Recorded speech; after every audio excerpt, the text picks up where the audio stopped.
शिरपूर शहरातील महावीर सोसायटीजवळील चंद्रमोळी नगर परिसरात शुक्रवारी सकाळी घडलेल्या दुहेरी हत्याकांडाने संपूर्ण शिरपूर शहर हादरून गेले आहे. पत्नीसमोर झालेल्या अपमानाच्या रागातून मुलानेच आपल्या आईवडिलांवर धारदार शस्त्राने हल्ला करत त्यांची निर्घृण हत्या केल्याची धक्कादायक घटना उघडकीस आली आहे. मृतांमध्ये रुखवेदी महतो आणि इंद्रासन उर्फ गंगा महतो या दाम्पत्याचा समावेश आहे.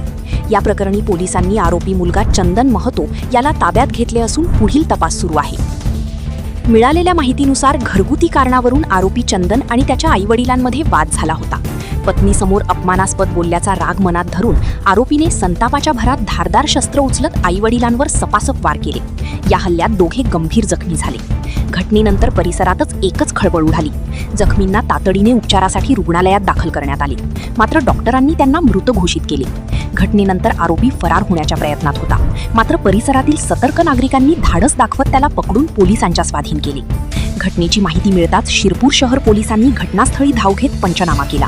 पोलिसांकडून हत्येसाठी वापरलेले शस्त्र जप्त करण्यात आले असून आरोपीची कसून चौकशी सुरू आहे. या दुहेरी हत्याकांडामुळे शिरपूर शहरात भीतीचे वातावरण निर्माण झाले असून कौटुंबिक वादाचे वाढते हिंसक स्वरूप पुन्हा एकदा समोर आले आहे.